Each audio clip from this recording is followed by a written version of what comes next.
Existem uns contrassensos que não dá para a gente engolir nem aguentar. Esse é o estado em que mais morre gente no mundo. Seria ontem, hoje até sair os novos números, o 7º país onde mais morre gente no mundo. Aí o governador de São Paulo vem e deixa os bares abertos até 11 da noite. Muda o rodízio de 9 para as 11 da noite até as 5 da manhã. Como se a doença tivesse passado. Mas esse não é o pior da coisa. Porque é negacionismo isso. Você ir contra a ciência, isso é negacionismo. Ele não fala que o Bolsonaro é negacionista. Isso também é uma medida negacionista. Você permitir que determinados estabelecimentos funcionem até às 11 da noite. Está querendo se redimir da bobagem que fez lá atrás, quando houve quarentena, para todo mundo ficar dentro de casa, quebrou um monte de bar e de restaurante, e que agora cede à pressão dos donos de bares e restaurantes, das associações que representam os donos de bares e restaurantes, porque os caras não aguentam mais mesmo. Agora, daquela época que o Dória fechou bar, restaurante, loja, casa de pet, de cachorrinho, de gato, mercado, não, só mercado ficou aberto. Fechou tudo. Morriam de 30 a 50 pessoas por dia. Ontem morreram 546 pessoas. Então, a pergunta é essa. Porque eu acho que realmente não dá para as pessoas ficarem presas dentro de casa hoje, que ninguém aguenta mais, porque todo mundo já quebrou. Mas a pergunta é essa: por que a mané que você deixa mais gente na rua abrindo bares de restaurantes até 23 horas, até 11 da noite, com 546 mortos num dia, e mandou fechar naquela época quando morriam 50 pessoas, 10 vezes menos? Por que não houve um equilíbrio naquelas decisões? E para provar que o Bolsonaro era negacionista, fechou tudo. E depois, nas eleições, quando o comitê do coronavírus disse que era para deixar tudo fechado, abriu, como também a maioria dos governadores de São Paulo e do Brasil. Depois foi para Miami. Pediu desculpas e outro dia foi também com a pandemia lá em cima, com leitos ocupados aqui, tomar sol numa piscina do Rio de Janeiro. Então é um contrassenso terrível. Primeiro quebra todo mundo, arrebenta com todo mundo. Só em shopping 150 mil funcionários perderam os seus empregos no Brasil inteiro. A maior parte deve ter sido aqui em São Paulo. Porque morriam 50 pessoas por dia. Ontem morreram 546, quase igual à Índia, que tem 1 bilhão e 400 milhões de habitantes. E o cara deixa bar aberto até 23 horas. Datena, você quer que o bar fique fechado até 23 horas? Não. Ninguém aguenta mais ficar com o bar fechado até 23 horas. Só que é um contrassenso. O vereador está jogando, e ele não é burro, né? Ele não é negacionista quando lhe interessa, para meter o pau no presidente. Agora é negacionista quando lhe interessa para ser eleito presidente. Aí não funciona. Depois quebrou todo mundo. Tentando se redimir perante a população, para quê? Por causa das eleições. Como também deixou tudo aberto para eleger o Bruno Covas. E depois fechou e foi dar uma banda nos States. Então isso é um contrassenso terrível, um contrassenso inimaginável. Bom, eu não queria entrar em assunto jurídico, porque eu não sou advogado. Até o ministro Gilmar Mendes se confirmar a entrevista de hoje, deve falar sobre isso. Especialistas dizem que você não pode prender o cara que mentiu durante o depoimento ali na CPI. Pô, isso é artigo do Código Penal.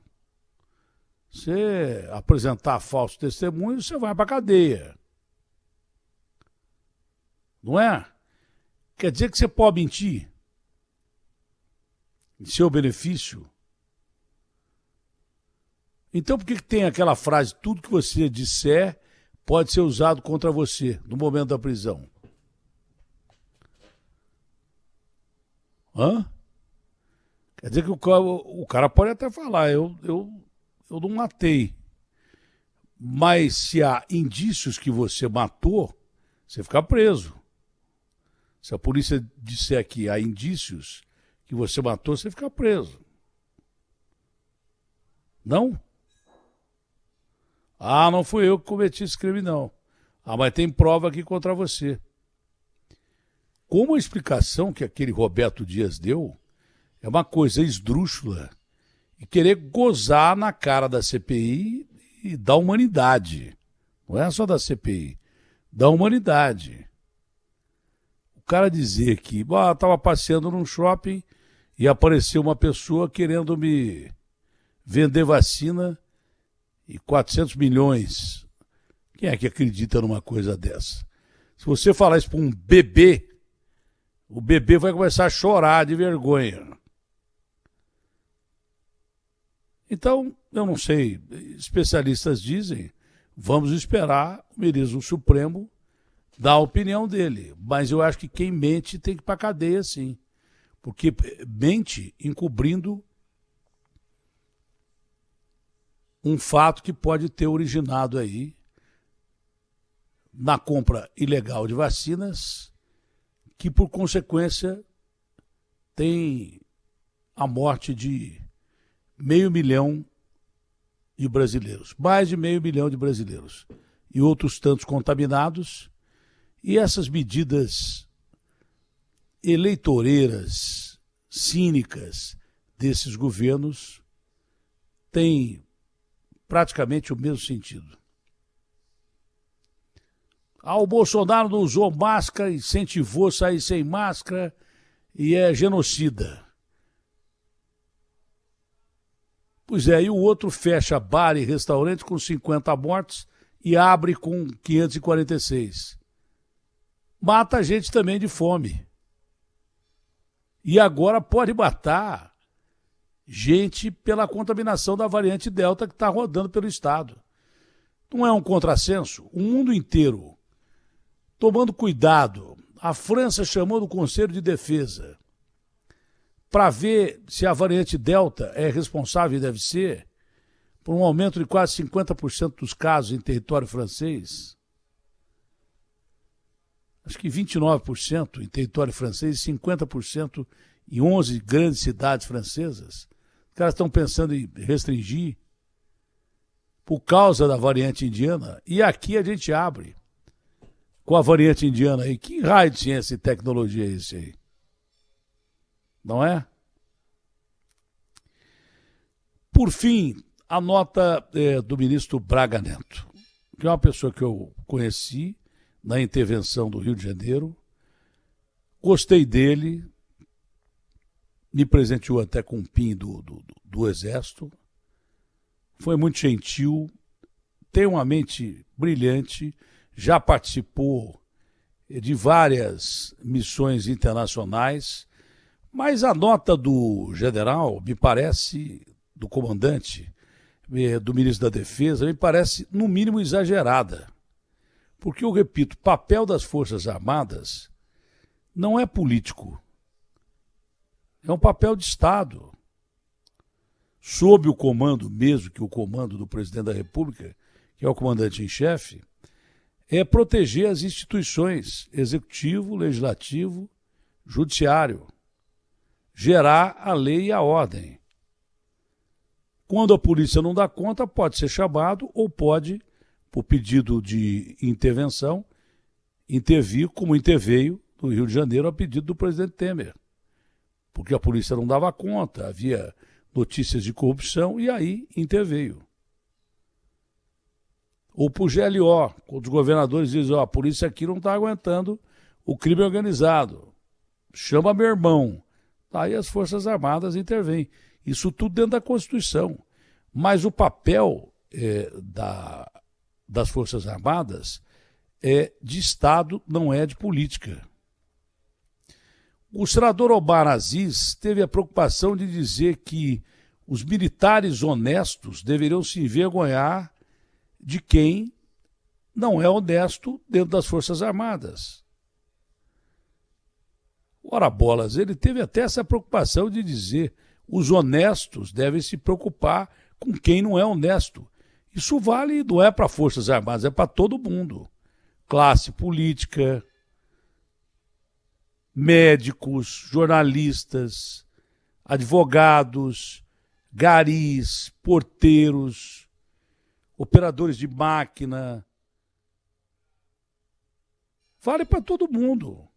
Quem é honesto deve tomar conta para que não seja contaminado o lugar que ele trabalha, o lugar que ele representa. E as Forças Armadas são importantes demais para o Brasil, eu sempre disse isso, para que não tenha picareta, vagabundo e sem vergonha ali dentro. Em qualquer lugar. O senador, a meu ver, foi contido até ao dizer que os militares honestos têm que sanear as Forças Armadas a partir do momento que se descubra alguém ali que esteja fazendo falcatrua. Consta também da Constituição brasileira que hierarquia e disciplina são fundamentais das Forças Armadas. O ex-ministro Pazuello, como militar de ativa, participou de passeata do Bolsonaro. Ele simplesmente rompeu o Código Disciplinar do Exército Brasileiro. Deveria ter sido punido. Não foi. Então vamos devagar, porque se de repente a gente usar de dois pesos e duas medidas e começar a confundir papel constitucional de Forças Armadas, se de repente o Judiciário pretender interferir no Legislativo e vice-versa, aí o único regime viável que existe na face da Terra, que é a democracia, vai por água abaixo. Outra coisa, a eleição se faz nas urnas. Não é com uso de força nem de arbitrariedade. Senão é golpe. E golpe é uma coisa tão fora de moda que eu duvido que os militares brasileiros, sejam eles da Marinha, Exército ou Aeronáutica, tenham pensado em golpe. Mas que a nota do ministro da Defesa foi exagerada, foi. Foi um soco no estômago da democracia. É melhor a gente ter calma num país que está em cima de um barril de pólvora. Não podemos, de forma alguma, jogar o curso da nossa história no lixo. Foi duro a gente conseguir ventos democráticos do Brasil.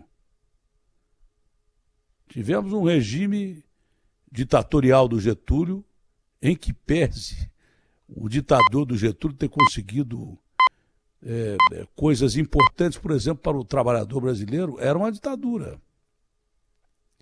Ditadura é supressão de liberdades. Você não tem muito o que fazer nem o que falar. Conseguiu lá os seus objetivos de ajudar o povo brasileiro, mas é ditadura. Aí depois você passa por governos de transição, chega no João Goulart, que acharam que era comunista, e aí teve o golpe de 64, dizem que até com interferência americana, porque os russos iam dominar o país o comunismo ia tomar conta do país, os militares tomaram conta do poder. Isso é história. E aí veio a nossa jovem democracia, que quer queira, quer não, funcionou. Colocou 2 ex-presidentes na cadeia e empichou mais 2 presidentes. Quer dizer, bem ou mal, as instituições prevaleceram e funcionaram. Aliás, ontem eu não sei porque que a gente não repetiu a entrevista do Michel Temer, que foi muito equilibrada, ele que prega o... Nós entrevistamos o Temer ontem, 10h30 da manhã, uma entrevista de quase 40 minutos, e o presidente disse aqui, esse regime que está desgastado, temos que ter um semipresidencialismo, para não correr o risco de botar um cara lá, uma besta qualquer, um presidente da República, e o cara ter poder absoluto e ser quase um ditador. Né? Então, você faz um semipresidencialismo e dá ao Congresso Nacional, ao Parlamento, mais responsabilidade sobre o que fazer. Porque também é fácil jogar tudo em cima do presidente da República. Então, seria uma divisão de responsabilidades. E evitaria, que é o papel do Congresso, do Senado e da Câmara, desde a época do Senado romano, que foi criado com o objetivo de não se permitir um ditador. Tem até quem defenda perante a história o assassinato do César, para não virar César, dentro do Senado romano. Há quem defenda o Brutus e Companhia Limitada, até tu, Brutus. Porque o Senado tinha o papel de não permitir que o cara virasse Deus, virasse o dono do país, o dono do império, e não fosse um ditador. Então, talvez um semipresidencialismo fosse até aceitável. Acho que, ao contrário do ex-presidente, não dá tempo disso para agora, mas tem que se pensar mesmo para depois. É muito ponderado esse esquema de uma mudança de regime. Mesmo porque isso aqui é um parlamentarismo disfarçado. Você vê o Bolsonaro que manda em tudo e pelo jeito agora até manda nas Forças Armadas mesmo. Ele tem a função de mandar nas Forças Armadas, mas ele bate o pé e ele insiste que manda em tudo. Ele não está nem aí em atacar outras instituições. Já fez isso com o Congresso, já fez isso com o Supremo. O presidente não pode ter o poder absoluto, porque poder absoluto significa supressão de democracia. Nós temos que manter a todo custo a democracia. Se assim não fosse, jamais o Bolsonaro seria presidente da República. Se fosse um regime militar, o Bolsonaro não seria o presidente com um general de vice. E o general nem aparece. O Bolsonaro não quer nem ouvir, nem ver a cara do Mourão. Mas o Bolsonaro chegou à presidência da República, eleito pelos brasileiros, que estavam completamente insatisfeitos com a esquerda, com o Lula na cadeia e daí por diante, indícios de roubo e daí por diante de participação da esquerda, e elegeram o Bolsonaro. E agora pode acontecer o contrário, o Bolsonaro pode até eleger o Lula, se a coisa não melhorar. Mas tudo faz parte de um grande jogo democrático, não é? Tudo faz parte de você manter a democracia acima de tudo e de todos. Então há que se ter muita calma nesse momento. Não se deve mesmo politizar a CPI, mas a CPI está ali para investigar. Se tem um cara mentindo desbagadamente, eu não sei porque eu não sou advogado, mas acho que um cara que mente merece para a cadeia mesmo. Mesmo porque se a mentira dele provocar roubo de vacina, corrupção de vacina, Vacina salva pessoas. Se você for corrupto ao comprar vacinas, você está matando pessoas em massa, praticando genocídio. Da mesma forma que mataram vários médicos e enfermeiros, políticos inclusive, roubando com compra de EPIs, equipamento de proteção individual. Lembra que gente do SAMU não podia atender porque não tinha máscara, não tinha luva? Médicos tinham que usar saco de lixo, ou usar a mesma roupa pela 15ª vez, porque não tinha. Porque quando aparecia um cara honesto para vender os equipamentos que vinham, a maioria da China, você não serve. Nós até denunciamos isso. O cara falou assim, olha, o cara me falou que eu estava vendendo muito barato, que ele não ia ganhar quase nada. Reportagem do Agostinho Teixeira aqui. Quando um cara mente no meio de uma pandemia para dar balão em respirador, vacina, EPI, ele está colaborando para o genocídio, não está?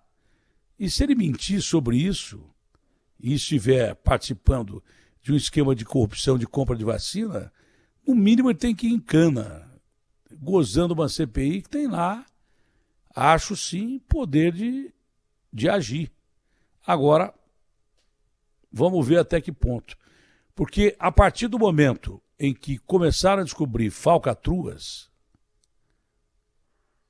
e que caiu o ministro Pazuello e tal, os senhores senadores da CPI começaram a ser ameaçados. Não de forma tão concreta como essa nota, repito, exagerada do ministro da Defesa. No mínimo, exagerada do ministro da Defesa. Agora a coisa complicou. Que não tenha politização na CPI, que os governistas dizem foi criada para ferrar o Bolsonaro, não é? Mas que não tenha também exageros de qualquer lado que provoquem um desconforto do sistema democrático brasileiro. Tem que se pensar com muita calma nessa hora, porque nós estamos vivendo momentos de extrema dificuldade no Brasil. Há que se ter consciência que o povo brasileiro precisa de vacina, de comida, de emprego. Isso, até agora, o povo brasileiro não tem. E isso é de competência do governo. RB ligada com você. Opinião. O que é certo é certo. José Luiz da Atena. Na Bandeirantes.